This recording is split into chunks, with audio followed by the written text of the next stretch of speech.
Yo les amis, j'espère que vous allez bien, en tout cas moi ça va. Avant de commencer la vidéo, je tiens à vous souhaiter une bonne année 2022 et que vos souhaits se réalisent. Alors oui, je sais, je n'ai pas été très productif ces derniers temps, ça fait longtemps que vous n'avez pas vu de vidéo, mais je tiens à me rattraper et à en faire plus souvent à partir de cette année. Aujourd'hui, on est là pour tester un tapis de souris gamer. J'ai nommé le Corsair MM700 RGB Extended. Voilà, et on va le comparer à son concurrent de chez SteelSeries. C'est parti. Sans plus attendre, on va déballer ce beau carton. Voilà, donc.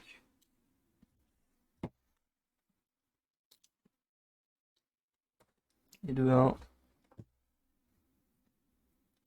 et de 2.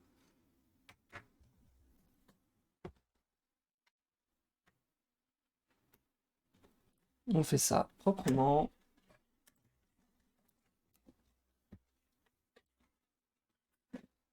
Ok, ok. Alors on va sortir un rouleau. Voilà, vu que c'est des LED, vu qu'il y a un bandeau lumineux sur tout le tour. Je pense qu'il pouvait pas le plier, c'est normal. Qu'est-ce qu'il y a dedans? Pareil, toujours pareil. De quoi caler?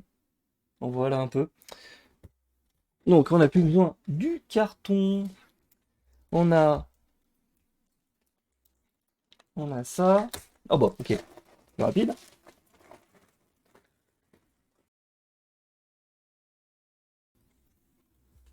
Attention, c'est bien protégé. Le hub avec des ports USB, il y en a deux, et un micro USB.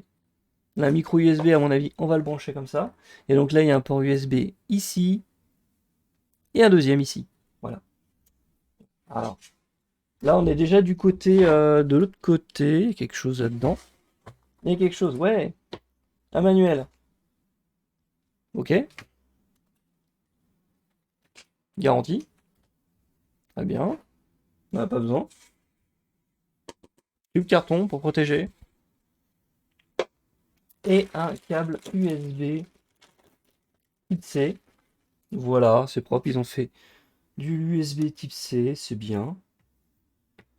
Parfait. La longueur, ça a l'air d'être 2 bons mètres. C'est branché. Let's go. Alors, donc là, vous avez déjà le côté antidérapant. Voilà. Donc, je connaissais déjà ce style, ouais. Sur le style série, c'était la même chose. Ça ne bouge pas normalement. Ça ne bouge pas.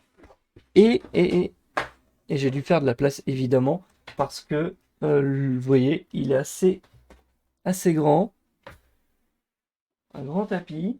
On a le petit logo Corsair. Un petit carré jaune, ok, marqué Corsair. Même pas le logo. Alors, hop là, on va mettre notre clavier. Ah oui, ça fait assez grand. Ça fait assez grand. Je me permets, je vais le brancher de suite ici. Ça y est, le PC l'a détecté. C'est grand.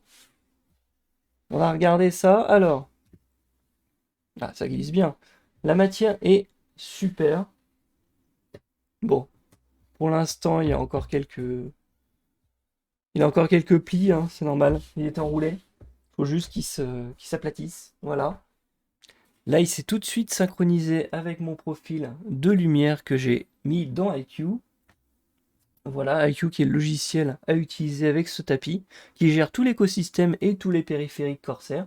Vous pouvez du coup synchroniser vraiment tout l'éclairage et par exemple la vitesse de refroidissement, ventilateur, etc. dedans. C'est vraiment puissant.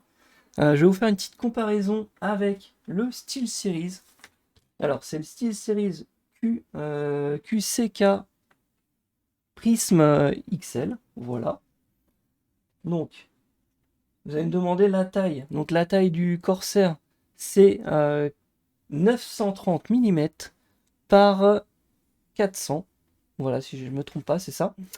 Et donc là, vous voyez que celui-ci, il faisait 900.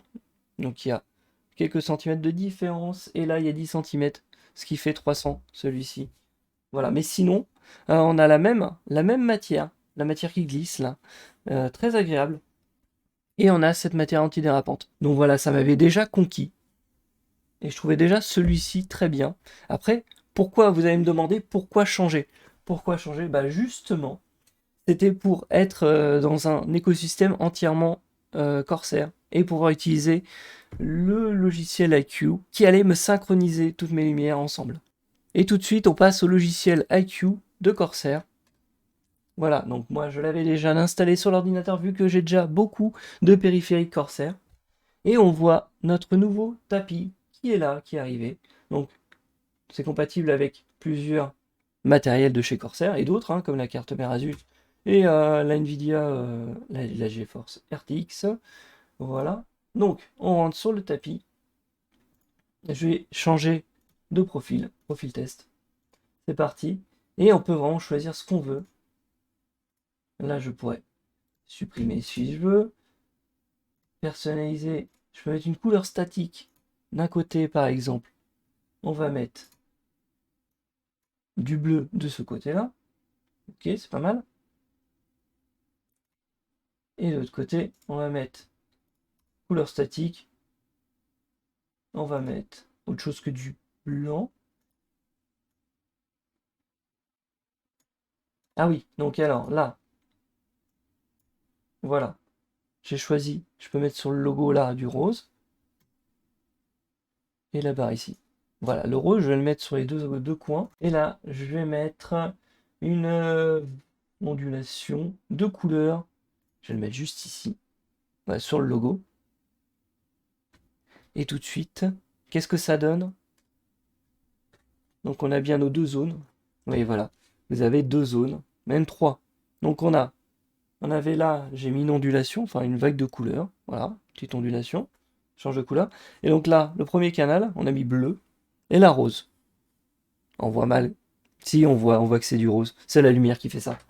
J'aurais pu mettre autre chose, par exemple, juste la vague de couleurs, sur tout. Et on va voir ce que ça donne. Voilà, donc on a vraiment une vague de couleurs partout. Bon, le seul défaut de ce tapis, c'est qu'il peut se saillir, hein, comme tout tapis, hein, évidemment. Mais celui-ci, enfin, c'est un petit défaut quand même, parce que vous avez juste à utiliser un chiffon mouillé et de frotter, et généralement ça part. Vous pouvez mettre un peu de produit vaisselle, si jamais vous avez des taches tenaces. Il est assez résistant. Voilà. Celui-ci, je ne l'ai pas encore nettoyé, évidemment, mais l'autre, le SteelSeries, je l'ai déjà nettoyé et ça passe très bien. Et j'espère que ce petit déballage vous aura fait plaisir. En tout cas, moi, ça me fait plaisir de vous faire des vidéos et je reviens très très vite pour d'autres tests. N'hésitez pas à vous abonner et activer la cloche pour être notifié des nouvelles vidéos. Sur ce, je vous dis à très bientôt. Salut, portez-vous bien. Bye.